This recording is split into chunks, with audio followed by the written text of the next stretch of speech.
You ever have one of those nights where the air feels thicker than blood? Where every breath tastes like metal and regret?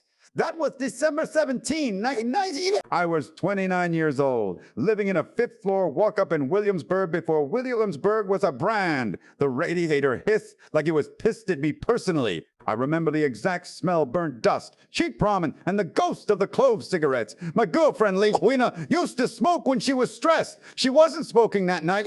She was packing. Let me back up. I'd been in New York for 8 years by then. 8 years of pounding pavement, of cattle call auditions where the casting director's eyes flicked down to my height and then away like I was a typo on the page. I'd done off-Broadway, some regional theater in Jersey, a couple of indie films that went straight to VHS and then to oblivion. I was good. I knew I was good. But good doesn't pay rent when you're 4'5" and the world's idea of leading men still looks like Brad Pitt in a trench coat. I had a day job, glorified telemarketer for a shady insurance company in Midtown. I'd sit in a cubicle farm under fluorescent lights that buzzed like dying insects, cold calling retirees about reverted mortgages. I wore a tie that clipped on because buttoning original. Every time I dialed, I'd whisper to myself, this is temporary, just until the next callback. But the callbacks weren't coming, not the ones that mattered. Lena was the only thing keeping me tethered. She was a set designer tall, all angles and auburn hair with a lap that could cut through the bullshit of any room. We met at a bar in the East Village after a show I was in flopped so hard the critic called it a noble failure. She bought me a whiskey and said, "Noble's underrated." We moved in together 6 months later. She believed in me when my own reflection didn't. That fall, I pinned everything on one audition, a new play by an up-and-coming writer, workshopping at the Public Theater. The role was written for me, or so the director said when he called me in. It's about a man who refuses to be small, he told me. I read the sides until the pages curled, an Emmy thumbages curled. I gained 15 pounds to look lived in. I practiced in the mirror until my voice cracked. Lena timed me, coached me, kissed the top of my head and said, "This is it, Peter. This is the one." The callback was on a Tuesday. I wore my one good blazer. The room was packed. Producers, the writer, the director. I gave them everything. I left sweat on the floor. When I finished, there was silence. Then the director nodded, slow, like he was saying something he hadn't expected. "Thank you, Peter. We'll be in touch." They were in touch. 3 days later, an email. "We've decided to go another way." No explanation. I found out later they cast a 6'2" actor and put him on a box for the rehearsal photos. A box! Like my entire existence was a prop they could swap out. I came home, poured a drink, and stared at the wall. She walked in around midnight, paint still on her fingers from striking a set. "How'd it go?" she asked, hopeful. I lied, said they were still deliberating. She kissed my forehead and went to bed. I sat up until the bottle was empty, listening to the radiator hiss like it was laughing. The next week, the insurance job fired me. Restructuring, they said. Translation, they needed fewer voices and more robots. I walked out with a cardboard box containing a stapler, a mug that said, "World's okayest employee," and a final paycheck that wouldn't cover rent. Rent was due in 5 days. Lena's freelance gigs were drying up too. The theater scene was brutal that year. We were down to counting quarters for subway tokens. I started skipping meals so she wouldn't notice. She noticed anyway.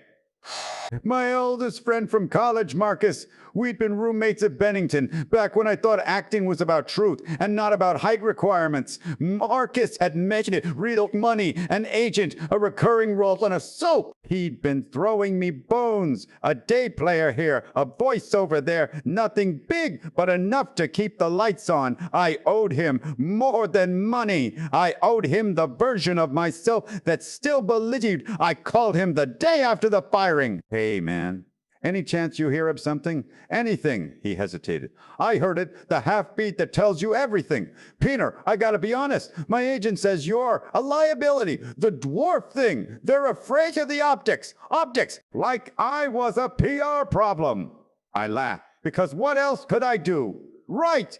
Optics. He promised to keep an ear out. He didn't. Lena found the eviction notice taped to our door on December 16th, 3 days late. Super. Had already changed the locks on the unit below us for the same reason. She didn't cry. She just looked at me with this exhaustion I'd never seen, like I was a set piece she'd built her life around, and now the show was closing. We need to talk, she said. We talked. Or rather, she talked. I listened. She'd been offered a job in L.A., steady, union, building sets for a pilot, regal money, a future. I can't keep doing this, Peter. I love you, but I'm drowning. I begged. I promised. I said I'd get it together. She shook her head. You've been saying that for 3 years. That night, December 17th, she packed.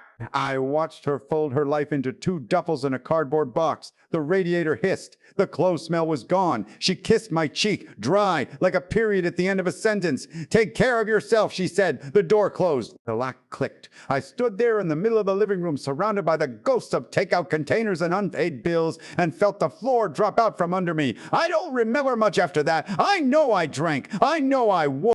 I ended up on the Brooklyn Bridge at 3 a.m., wind cutting through my coat, the city lights smearing like wet paint. I stood at the railing and looked down at the black water. Not suicidal, just curious. What would it feel like to let go? To stop fighting a world that didn't want me in it. I thought of my parents, how they cried when the doctor said achondroplasia, how they'd sworn I'd have a normal life. I thought of Tyrion Lannister, though he didn't exist yet. I'd read the books that summer. George R.R. Martin's A Game of Thrones. There was this line that stuck. Never forget where you are. The rest of the world will not wear it like armor, and it can never be used to hurt you.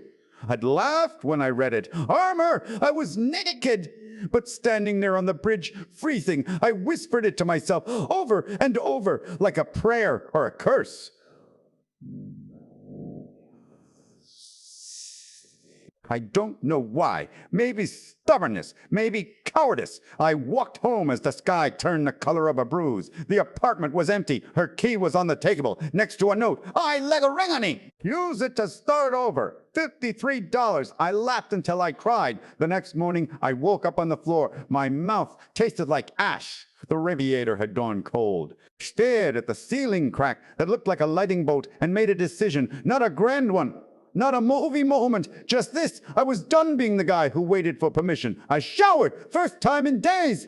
The water was lukewarm, but it felt like baptism. I shaved. I put on the blazer from the audition, even though it smelled like failure. I took the $53 and bought a Metro card and a coffee. Then I went to the library. Not the big one, the little branch on Driggs with the busted chairs. I sat at a table and wrote, not a resume, not a cover letter, a list. Everything I'd lost. The job, the girl, the friend, the apartment, the play, the illusion that talent was enough. Then, on the other side, everything I still had, a voice, a brain, a body that worked. 8 years of rejection that taught me how to take a punch. I stared at that second list for a long. It was shorter, but it was mine. I started calling in every favor I hadn't burned. I took voiceover gigs reading phone menus for pennies. I understudied a role in a children's theater production of The Hobbit. I was Smaug, voice only, behind a curtain. I crashed on a friend's couch in Queens. I ate rice and hot sauce for weeks. But every night I wrote monologues, scenes. A one-man show about a dwarf king who rules a kingdom of one. I called it The Height of Ambition. Cheesy, but it was honest. I read everything I could get my hands on. Camus, in the depth of winter, I finally learned that within me there lay an invincible summer. Nietzsche, that which does not kill us makes us stronger. I underlined them in books I couldn't afford to buy, so I memorized them instead. Started running. Not far, just around the block until my lungs burned. I lifted weights in the park with bags of sidewalk salt. I got disciplined in a way I'd never been. Not because I wanted to impress anyone, because I was tired of impressing no one, least of all myself. 6 months later, I got a call back for a film. Low-budget indie. The director had seen my one-man show in a black box theater with 12 seats. He didn't care about height. He cared about truth. The film was the station agent. You know the rest. But here's what you don't know. Every time I step on set, every time I hear action, I still smell that radiator. I still taste the metal in the air from that night on the bridge. I still hear Lena's key on the table. Those things didn't break me. They forged me. I used to think success was about proving them wrong, the casting directors, the agents, the world. But it's not. It's about proving yourself right. That voice you hear in the dark, the one that says you're not enough. That's the liar. The truth is quieter. It's the part of you that gets up when the floor's gone, that keeps walking when the bridge is swaying, that writes the list when the world says you're done. I'm not gonna lie and say it's easy. Some nights, I still wake up reaching for her side of the bed. Some auditions, I still get the look, but I wear it now. The height, the losses, the night I lost everything. I wear it like armor, and it can never be used to hurt me again. If you're watching this and you're at the bottom, if the radiator's hissing and the key's on the table and the water's black below you, listen to me. That fall, it's not the end, it's the beginning. The moment the excuses run out and the real story starts, you don't need permission. You need persistence. You need to write the list. You need to walk home at dawn and decide who you're going to be when I'm Peter Dinklage. I lost everything one night in December, and in the ruins, I found the only thing that mattered. Myself. Your turn.